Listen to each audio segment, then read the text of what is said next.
Well, welcome back, everyone, to the Black Doctor Talk podcast. I am your host, Dr. Christopher Holmes, and a member of the Black Doctoral Network. Well, today I have an extraordinary individual who happens to live right here in my home state of Georgia. So I'm excited to talk with him today. And I am talking about none other than Dr. Lawrence Bryant. Dr. Bryant brings a plethora of experiences and knowledge to this particular podcast as it relates to issues of substance abuse, HIV/AIDS education, cultural responsiveness, and issues related to race and sexual orientation.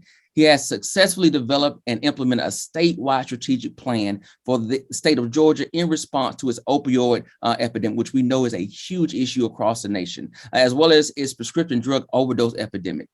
Please welcome Dr. Bryant as he's going to guide and coach us and talk us through all the great things that he is currently doing. Welcome, Dr. Bryant. Thank you. And it's absolutely a privilege to be here on the Black Doctoral Network podcast. Well, listen, we don't have enough time to dive deep into all of the great things that you're doing, but I'm going to try my best to give the audience and the viewers a good understanding of who you are, the depth of your passion for what you do, and how you're really trying to make a difference in the world. Absolutely. So let's start very simply. And we'll start not so long ago.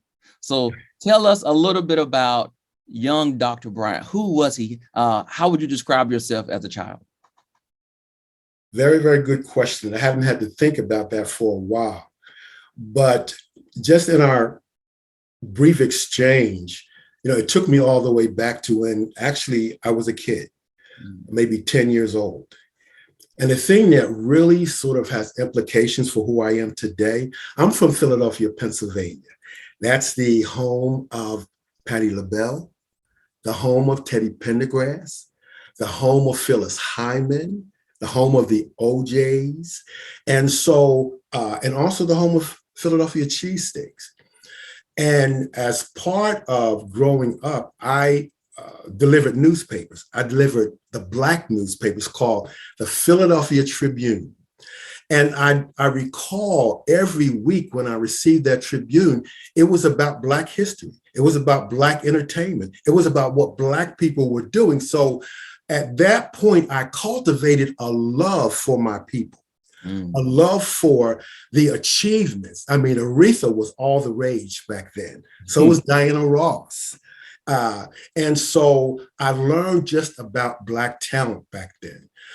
And as I grew, it really sort of cultivated with me through junior high school, through high school. But the best thing, I think, or the best decision that I've ever made was after graduating from high school, I went straight to college. And I went into a community college where I got an Associate of Applied Science in Respiratory Therapy, one of the best decisions I've ever made, because I actually have been in that field for 45 years. Wow. Done other things, but it's been sort of the base of who I am.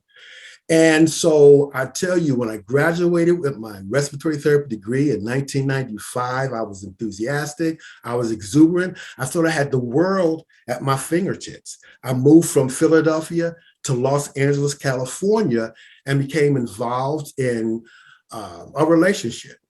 And unfortunately, that relationship was very toxic, it was very tumultuous, and it ended in me just having a breakdown. And through that process, I was so destroyed after the breakup that I started using chemicals.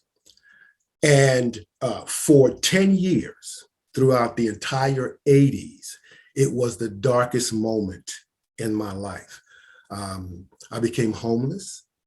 I became borderline destitute, not very many friends, and just walking around with such a sense of hopelessness. And I thought I was going to die with a needle in my arm. That's where my life had gone. But fortunately, this is another milestone. I reached out to people in the 12-step program. And while it took me a while to really get it, that I didn't have to live that way, ultimately, these people wouldn't let me go. And so in 1995, I finally got it. And on August the 16th, of 2022, we celebrated 30 years in Wow. recovery. And that has grave implications for my life, because if you have been released from the chains of an addiction and experience freedom, you just look at the world differently. I look at more at the goodness of people. I look more in the fact that people will help you, that people will lift you up without you owing them anything. Yeah. And that's been the sort of attitude and disposition for my life moving forward. So that's sort of, just a short encapsulation of the young Larry, but it certainly has grave implications for the more mature Larry. Wow. Wow. Ooh, you really, really just dropped some stuff right there. I mean, we could spend the rest of the interview right there. Let me just say this. Number one, congratulations. Thank you. Coming out of that darkness, I'm sure, was not a difficult thing. But what I'm loving about where we are transitioning in this conversation is that you were in a dark place. You found the light, and now you live your life being the light to other people. Absolutely. And so I love that. I love that. Now, I would stay on the conversation of Patty and all those greats, because you're tapping into my love language there. I love good music, especially that particular genre. But again, we can't stay there. So let's go back. So you two, I did not know this, had a substance abuse problem. Yes. Yes. Talk a little bit about how easily you slipped into that life, especially after a heartbreak. Well, I was the last person in the world who would ever do substances. During my teen years, during the years I was in respiratory therapy school, I wouldn't even touch a joint. But see, you just never know what will happen in life and what will turn. What was happening is, after this breakup, it caught me by complete surprise. I thought I had so much control, how, I wasn't this emotional kind of person until this happened. And I didn't know what to do. I was having a nervous breakdown. In hindsight, I probably needed some psychological help. Mm-hmm. But instead, I made the choice that whatever it took to get me out of that pain, it was persistent, it was daunting, it was immobilizing. I couldn't work, I couldn't do anything. And I turned to substances. And after a while, and it wasn't too long, the pain did subside. It did go away. But by that time, I was hopelessly addicted to substances. Wow. So after your sobriety, at what point did you get into the work of substance abuse support? Well, one of the first things that I knew what I wanted to do early on. I knew that when I got we call it in recovery, that first of all, I knew I wanted to help people. I knew I wanted to help people at a level based on my pathway. And so as a young Black and gay male, I look at life a little bit differently.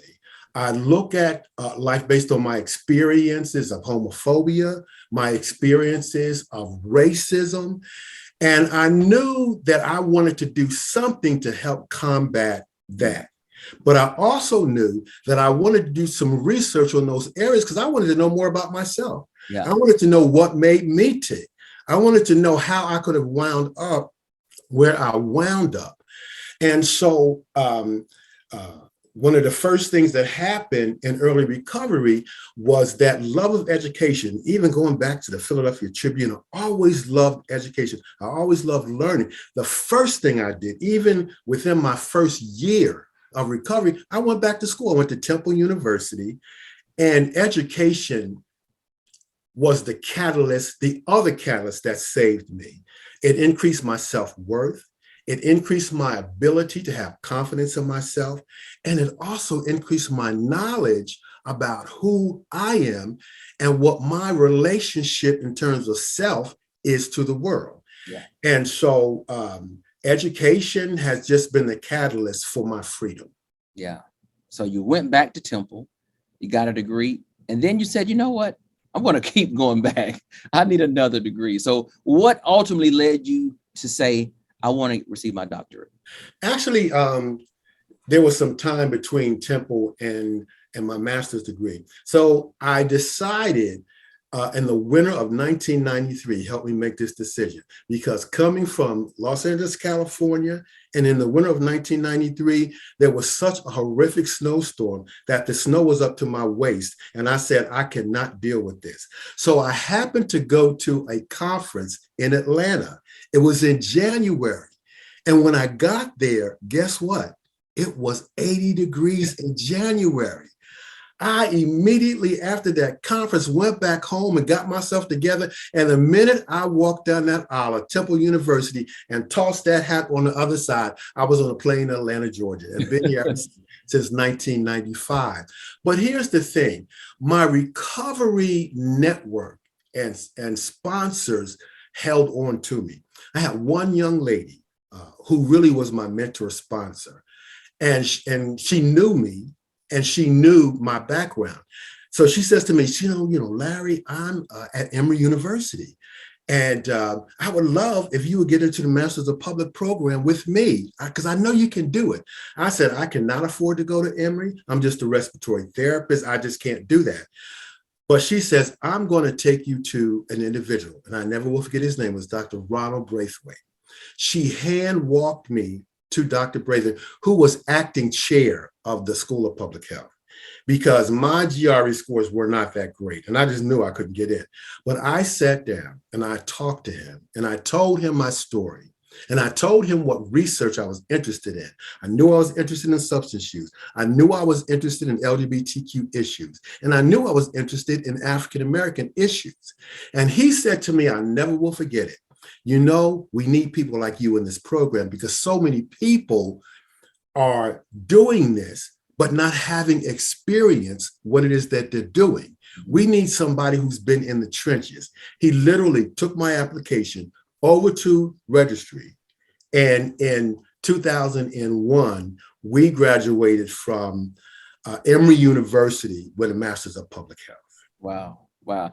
Let me just say this. And if everybody's taking track of time, the one thing that I will say about you, and I'm just meeting you, that you haven't said about yourself, is that, number one, to do what you did in the 90s took boldness and it took bravery to go and openly talk about the work that you believed in, that you were passionate about, and that you wanted to do at that university. That was one of the reasons. If I were an administrator, I would have soaked you right in and said, yeah, I need you to come here, because it's that type of intelligence, that type of bravery that we need in academics. Because what you just said is there are other people that are living these lives not knowing what's happening with them. You became the voice. You are the voice for those populations, which makes sense why you're currently doing all the work that you're doing. So I just want to say that I want to applaud you, my brother, for what you're doing. I grew up in the 90s and I know the time period. And so for you to just openly say that I'm proud of you. I'm so proud of you. And I am honored. I really am, because there's no greater joy, there's no greater peace than to be able to live your authentic life unapologetically. It's taken me a long time to get there, and the journey at times has been arduous. But the freedom that I experience today is part of what sort of encapsulates my joy. Yeah, I love it. I love it. So you come to the great state of Georgia, you go to Emory, you graduate in 2001. And then at what point, what happens during that time? And then at what point do we decide it's time for the doctorate?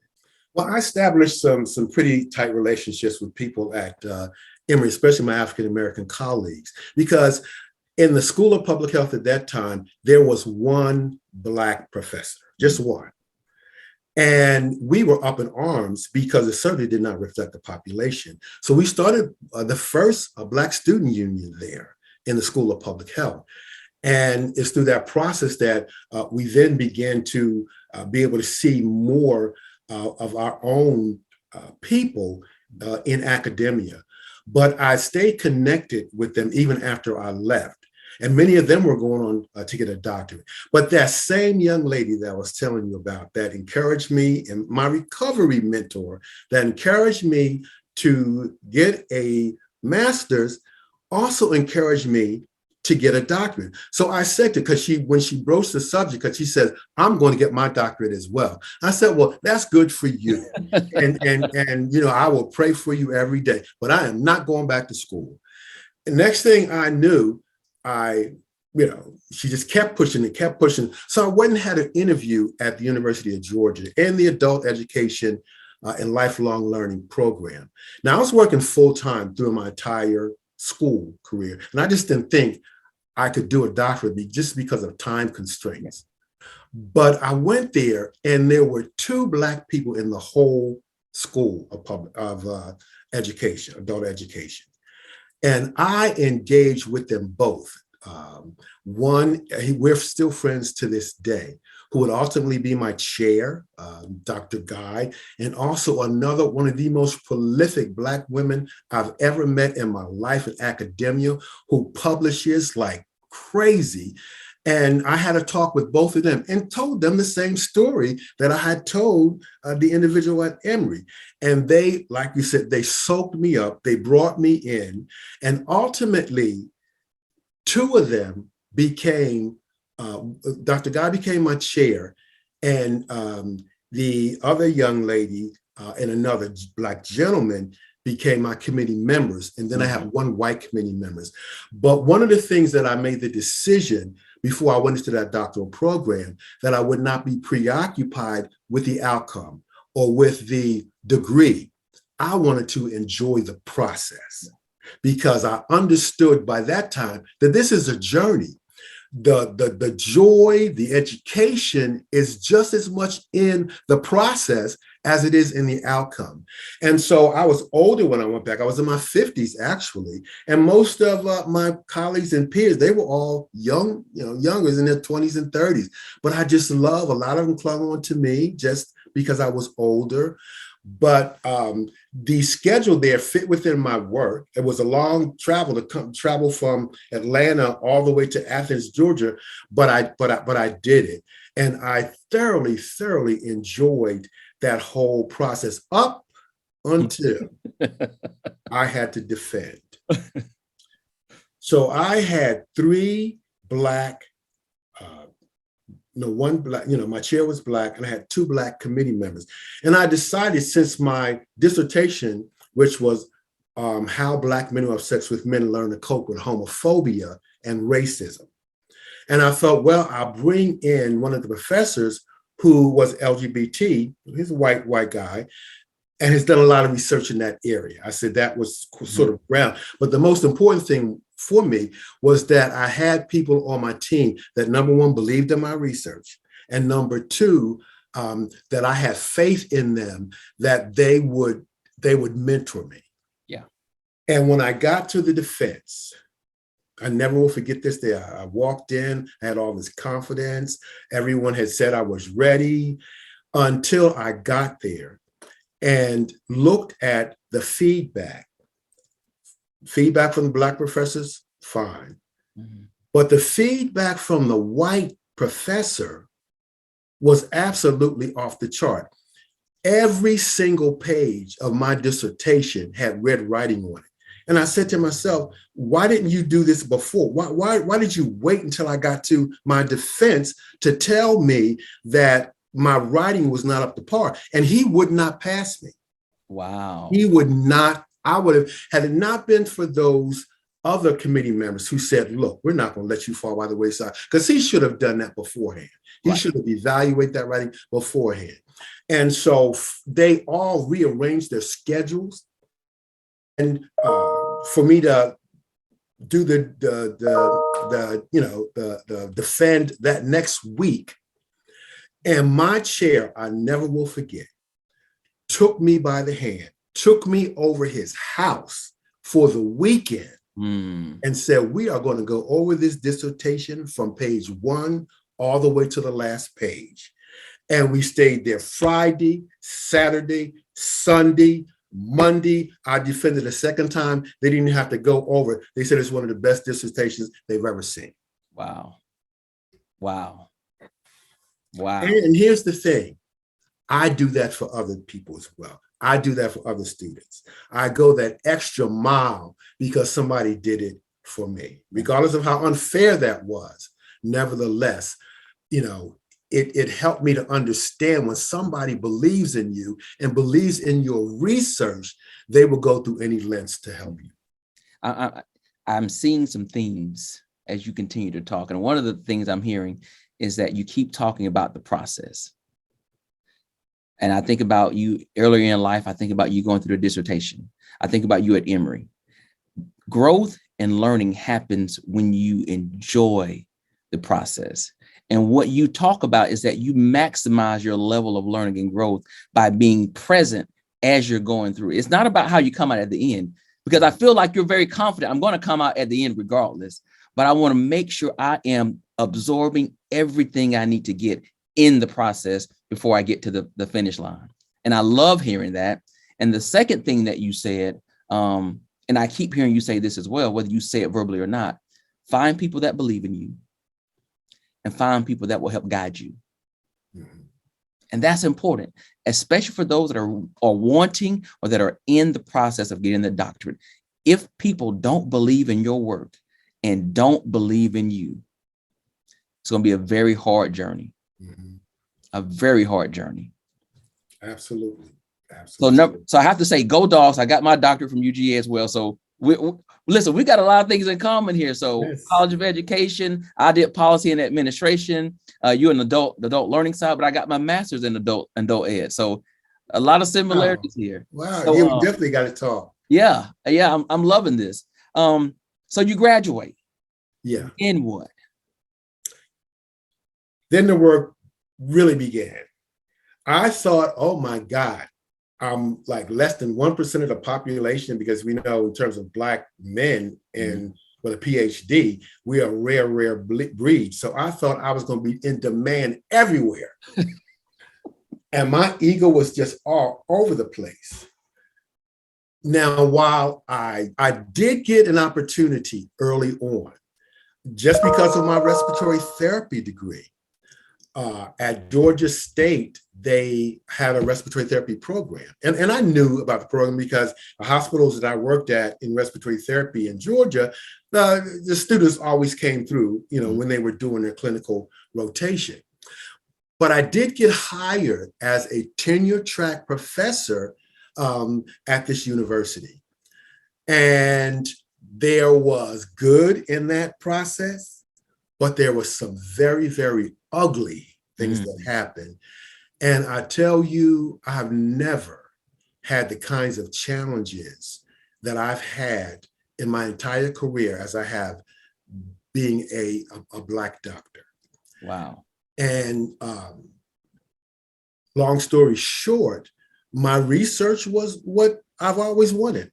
As a respiratory therapist, HIV/AIDS was historically had ravaged our community. So I really wanted my research to be on HIV/AIDS in the Black gay community. Yeah. And it wasn't that it was misaligned with my specialty, because as a respiratory therapist, I've been taking care of AIDS patients for years, from the 80s through the 90s, because one of the major things that happens is pneumocystis pneumonia. Yeah. So they come in, they get this pneumonia, they go on ventilators, and we treat them. But my chair absolutely did not believe in that. He didn't like the fact that I was doing a research, with a gay population. And they gave me a hard time from the day I stepped in there.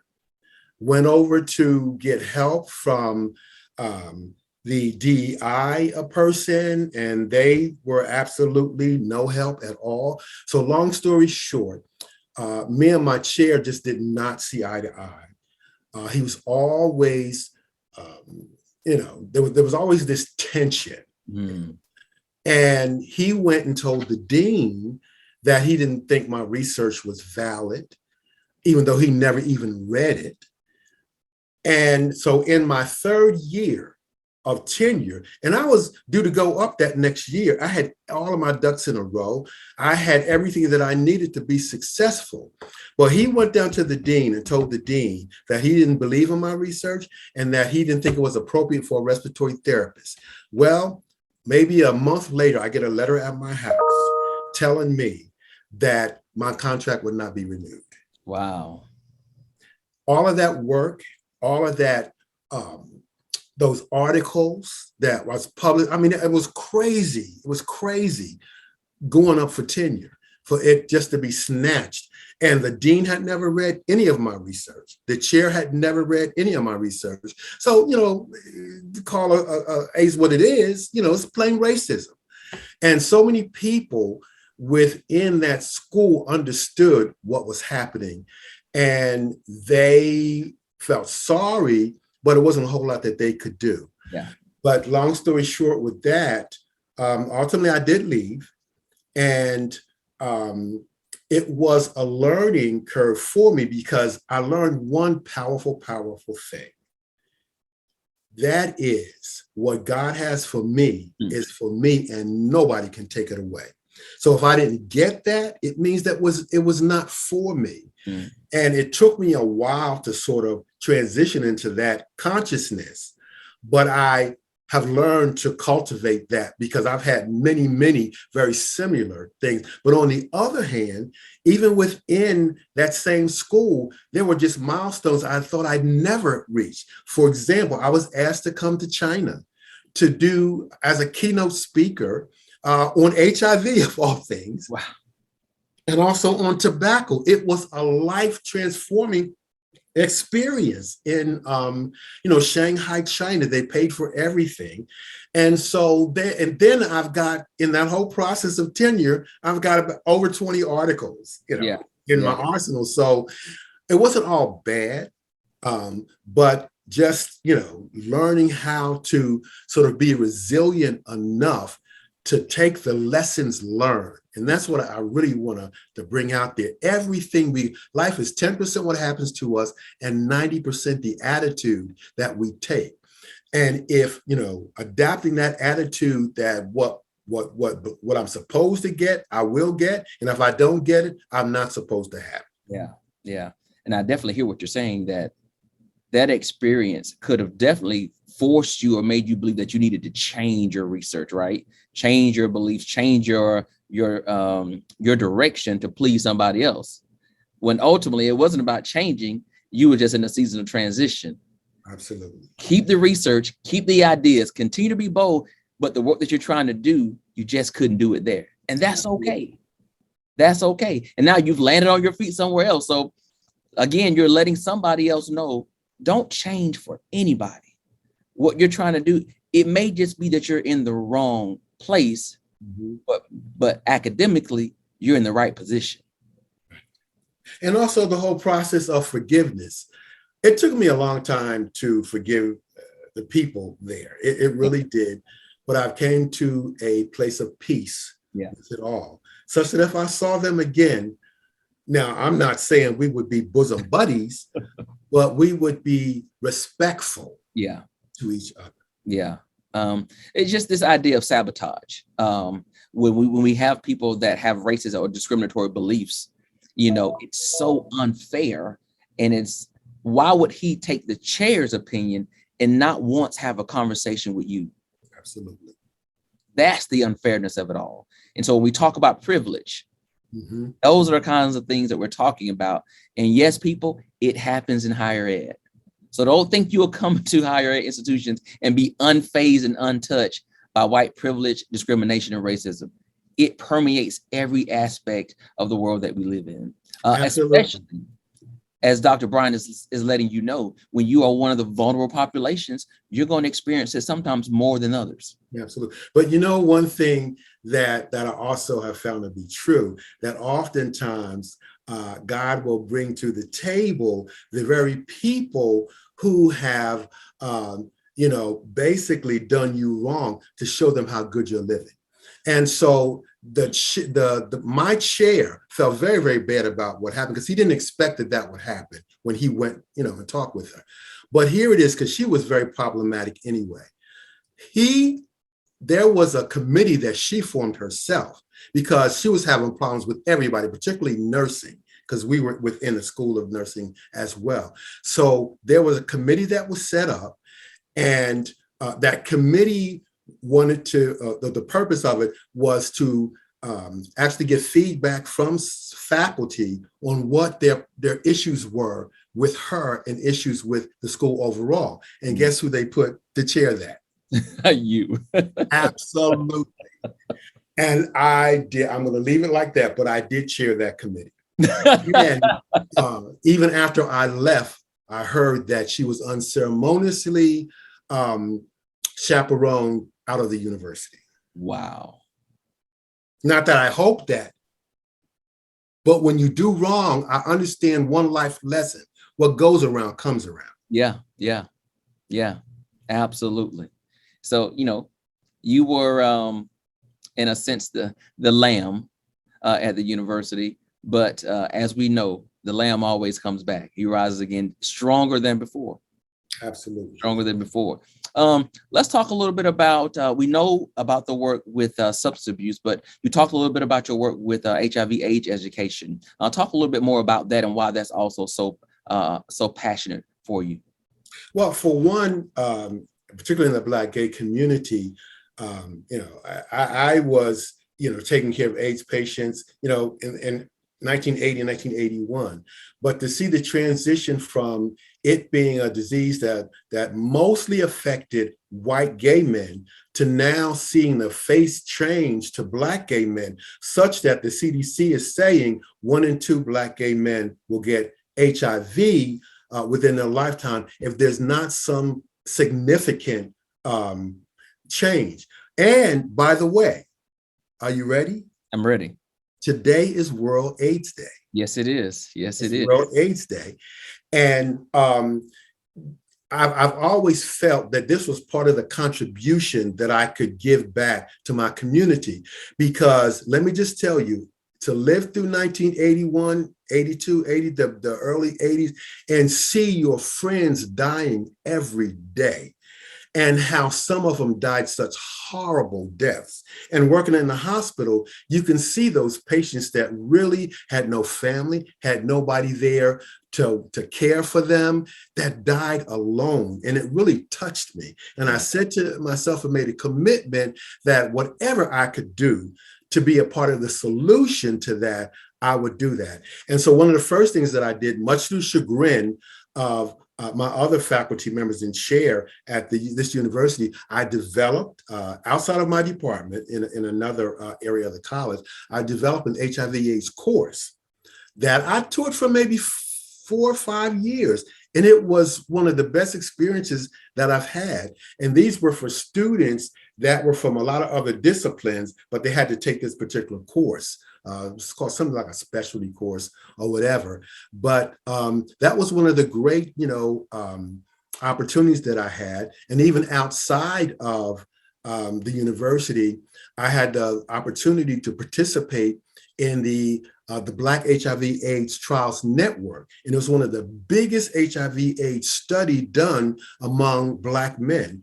And so just the learning that I got there, the colleagues that I met with there, and I actually did that through a contract with Emory University, because Emory School of Public Health was one of the recipients of the grant.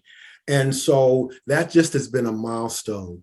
And so just to come to date, I still do work in HIV/AIDS as much as I can, because there's such an intersection between substance use disorder and comorbidities such as HIV, particularly, for example, with the COVID pandemic, and how substance use has gone up particularly high. And as substance use goes up, oftentimes so does HIV and other diseases like hepatitis C, endocarditis. And so I sort of merged in most of my training those two areas. But I also believe that you cannot help a person unless you help the whole person. Yes. Even at Capella, as I've mentored and chaired dissertation for like the last 9 years, It's more than just that individual who is doing the dissertation. It is making sure that they are whole. Yes. If they're, sick, then, I take that into consideration. If they just need to talk offline about something that's not even related to the dissertation, I take the time to do that because I understand that as part of the process, it's physical, it's emotional, and it's spiritual as well. And so just sort of incorporating all of these into the work that I do today is just absolutely phenomenal. And the thing that I think I've been able to do, and this is just something very recent, I now have my own consulting company. I no longer have to be at the whim of other organizations and other people. Now, while I do work for other organizations, I'm still working for universities, but if I could just share one thing that has helped me along the way, and that is I never put all my eggs in one basket, because anyone can pull that rug from under you and you can become destitute. Yeah. And so I wear like 5 different hats. And so if one door closes, there are 4 doors that are still open. Yeah. Well, you got a pretty small head for all those hats. That's a good thing. You could have a big head, right? But no, that's awesome. And I totally agree with you. What is one thing, if you could share, especially to the Black community, the gay community, that we need to know about HIV/AIDS? I know you just shared one stat, but for a long time in our community, in our culture, it's been such a stigma and shame around just the conversation itself.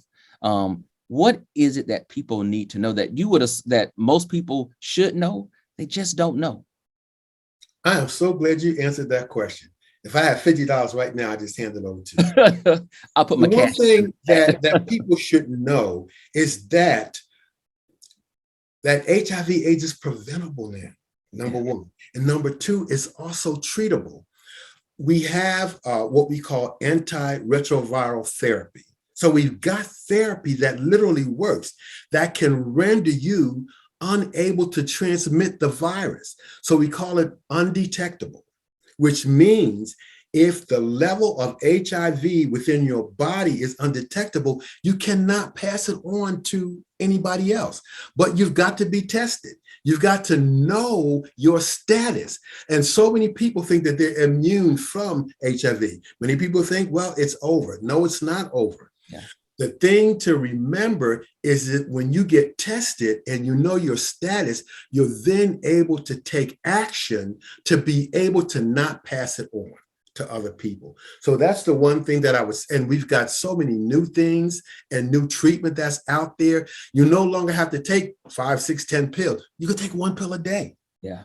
They've got injectable treatments now where you can literally just go to your doctor every other month, get an injection, and that's part of the treatment. So there are just monumental treatments that are available and support that's available, but by no means is the disease eradicated. Yeah. In probably the last 10 years, I have just learned so much that I just did not know. I'm thankful that the conversations are more open now. You can see these conversations on commercials. You can see them in television shows. So unless you're hiding somewhere under a rock and you just don't want to be informed, there's a lot of great information out there. And let me just say this, Dr. Bryant, since you're here, HIV/AIDS is not a Black gay man's disease. It can happen to anyone. And as he just told you, if you put yourself in situations like substance abuse, you are also vulnerable to be a part of that population. So it's about making smart, healthy choices. As he just said, know your status and then get the support that you need if it's something in a direction that you need to go in. One more thing, and I think it's important. We also have what we call PrEP, which is pre-exposure prophylaxis, that is not as well known in the African-American community, but it's a game changer because it can help prevent you from ever catching HIV. And so one of the things as researchers that we need to do a better job of is marketing PrEP so that we know in our community that those that are HIV negative can continue to stay HIV negative, but also understanding while HIV and being undetectable can limit the transfer of the disease, there are also other diseases that are on the rise. Syphilis and other kinds of diseases are also very prevalent in our community. So we really, really do have to be careful. You're doing some very heavy work. Let me just say that.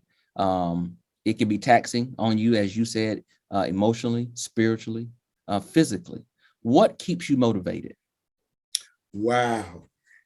Let me just tell you, on January the 11th, 2022, my whole world changed.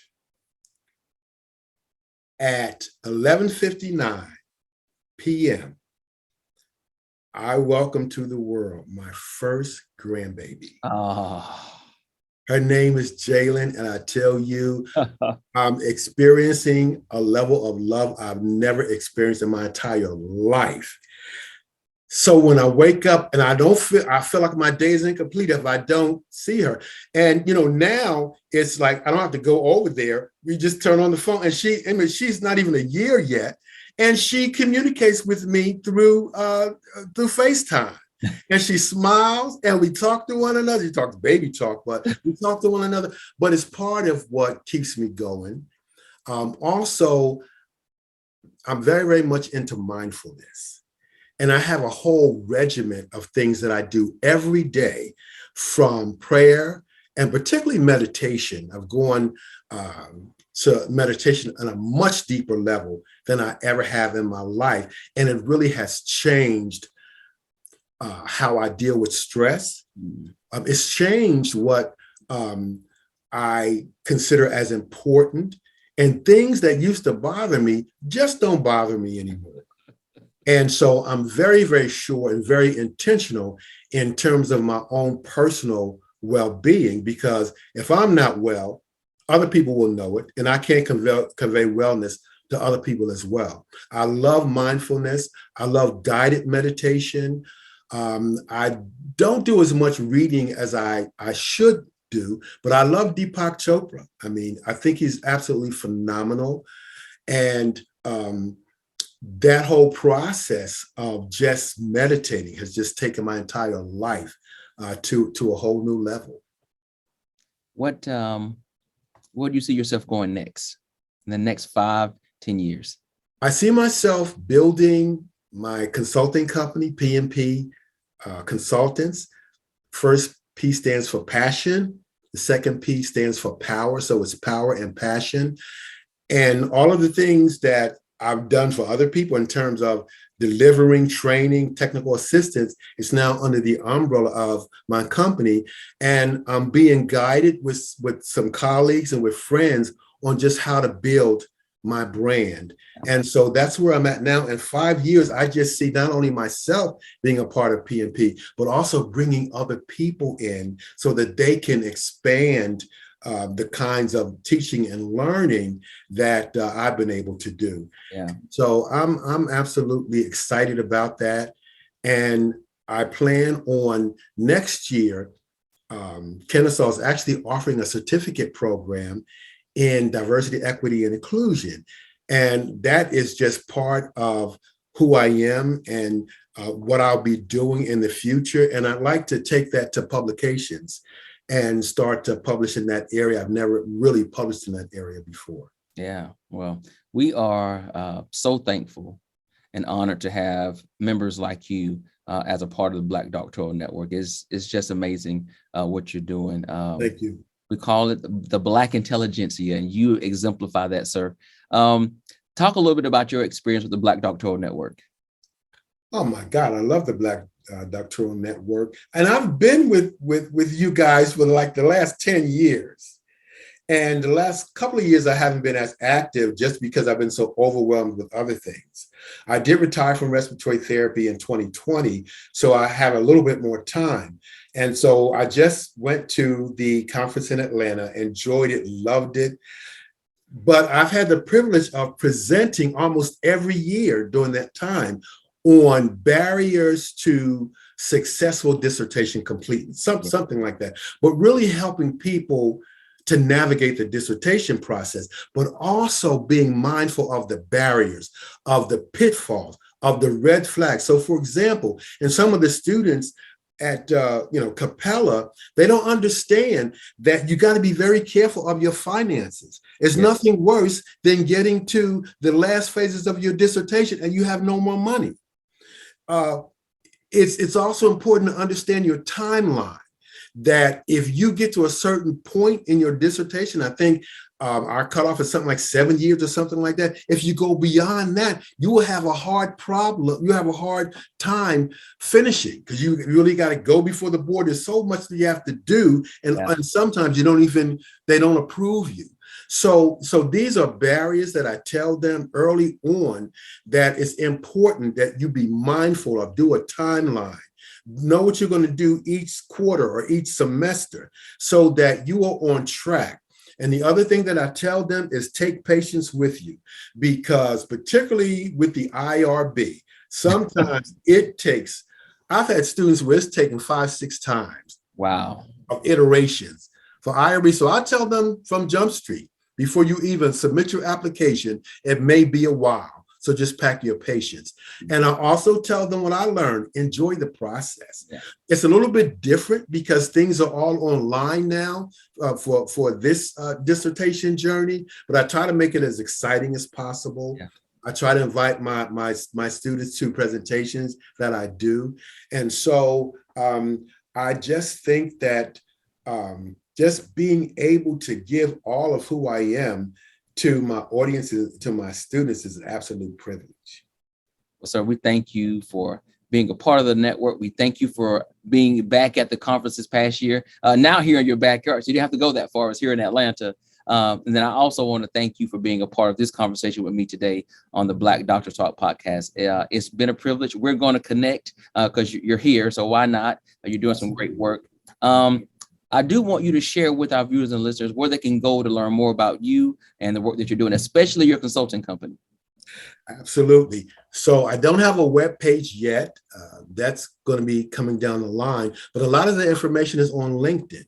And so I want to just give you my Kennesaw email address because I have a LinkedIn address right in my signature page that you can go right to. So it's Bryan, L Bryant, and the number 61 at Kennesaw.edu.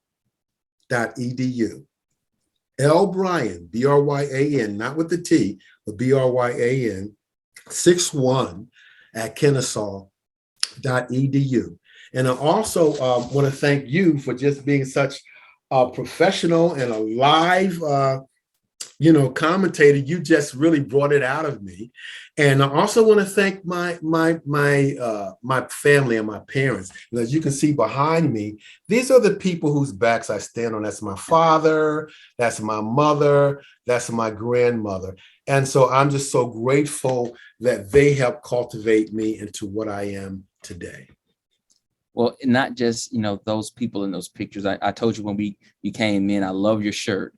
And so you do a great job of being reverent and giving respect to those before you who've done the work to make where you are very possible. So again, it's the level of humility and respect that just really elevates your character and what you offer and bring to the table to other people. So again, I really appreciate you. You guys, you have the information. Go out, connect with Dr. Bryant. He is somebody that you want to know. This man is operating out of purpose.